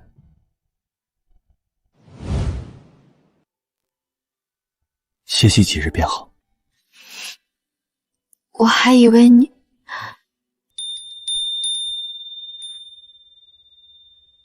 夫人不是说了，你来了，定会让我活下去。这都是胡沈妙仪的，我怕你真的死了。桑宁，可是在说你心里有我。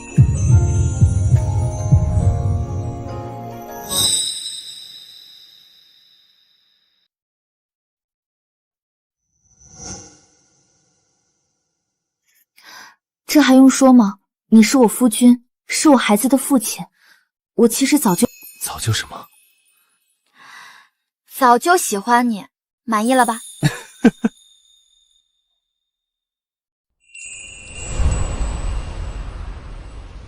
桑宁，你的担忧和顾虑我都懂，我跟你郑重承诺，从今往后，我定会好好保护你，也会好好珍惜我这条命，再也不让你害怕。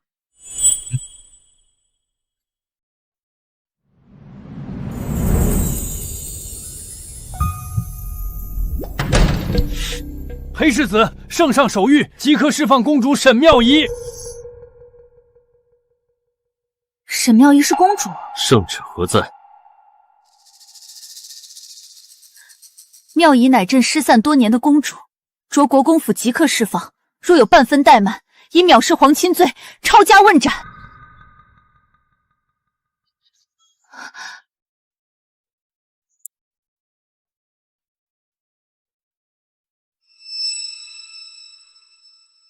亲，母亲。公主如今是金枝玉叶，臣可担不起这声父亲。父皇，女儿妙迟见过父皇。好孩子，朕总算找到你了。说起来，此事沈爱卿居功甚伟，若非他向宗人府提供你的生辰八字和信物，朕竟不知道自己的亲生骨肉就在身边。求父皇为儿臣做主啊！裴如眼夫妇知道儿臣身份后，怕虐待我的事情传出去，便在昨夜设下埋伏。若不是儿臣命大，早就死在他们刀下了。世子夫人，你们好大的胆子！我可怜的妙仪呀，若非皇室护佑，恐怕早已死于非命。不可能，沈妙仪出生在沈家，怎么可能是皇家血脉？来人啊，将裴世子和世子夫人拿下！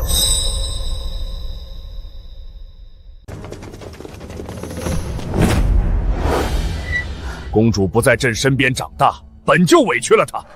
如今有人胆敢谋害公主，朕岂能轻饶？妙仪，你想如何处置他们？本公主受的委屈，自然要千倍万倍讨回来。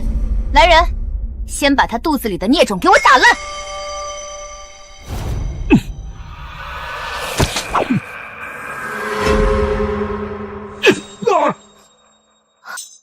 裴如言，你要造反！圣上偏听偏信，还要当面对臣的妻子用刑，臣反了又如何？好一个反了又如何？来人，裴世子谋逆造反，格杀勿滥！慢着，圣上，臣女有话要说。敢问圣上，如何断定沈妙仪就是公主？这是妙仪公主的生辰八字和信物。说来也巧，10年前臣南下赈灾，路遇一对快要饿死的母女，臣喂了他们一些水后，妇人不幸离世。临终前，妇人托付幼女给微臣。这些年，那幼女一直养在我沈府，取名妙仪。如今得知圣上寻人，才清楚她便是圣人骨血呀！苍天有眼，圣人恩德深厚，这才让您与妙仪公主复得相见。这玉坠正是朕当年送给妙仪母亲的定情信物，永强才是。这是我母亲死前留给我的，好看吧？陛下，它是假的，我知道真的公主在何处。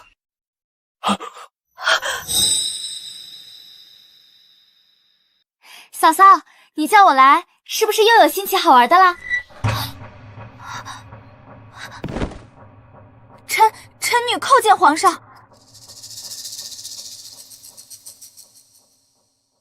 绵绵，我记得你说身上的玉坠是你生母留下的。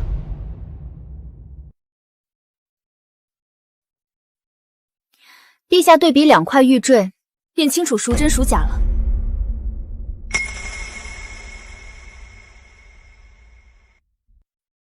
这是朕当年亲手刻的，世上仅此一对。你母亲可是姓微生，名为若若。孩子，你母亲葬在何处？孩子，我是你父皇啊！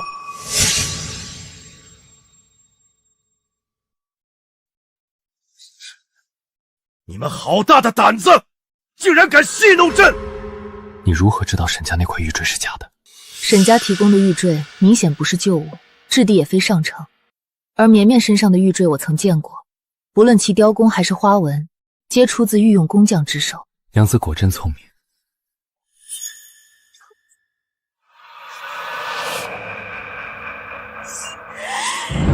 去死吧！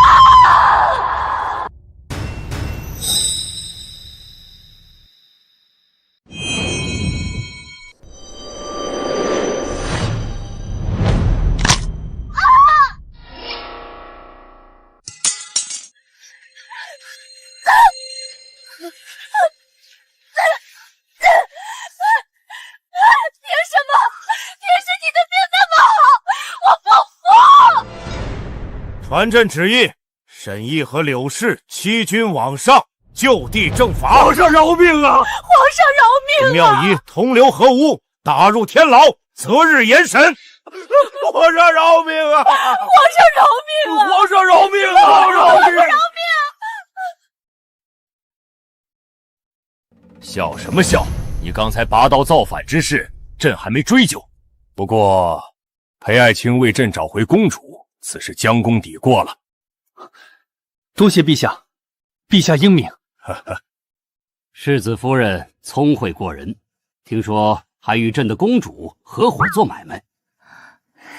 公主才思敏捷，与公主合伙是臣父的荣幸。你就别拍马屁了，你们夫妇罢了。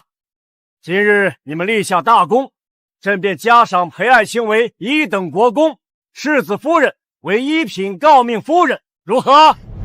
谢皇上，万岁万岁万万岁！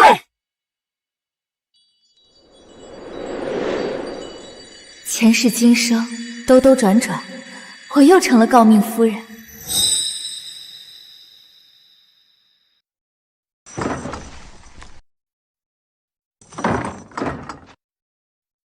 怎么，来看我笑话吗？是啊，你少得意，你能得到这一切不过是命好罢了。若没有旁人帮你，现在在牢里的人就是你。我的命是我一寸一寸挣来的，而你无论前世还是今生，都把心思用在了算计我、害我上，却没为自己活过一天，这才是你这辈子最大的笑话。你胡说！我也曾想开铺子，是你摆了我一道，害我钱财散尽。我也曾想给裴彻打通官路，但偏偏他不争气。我还想当公主，可根本就是假的。天道不公，我能怎么办？你开铺子的方法是试图断我的路，给裴楚打通官路，却只是给钱而已。至于公主，我前世也不认识她，不照样把日子过好了？雨落都活得比你清醒，你还不知道吧？你入狱后，他卷走你所有的钱财，带着他姨娘和弟弟远走高飞了。那个贱人，你们都不得好死，都不得好死，都不得好死！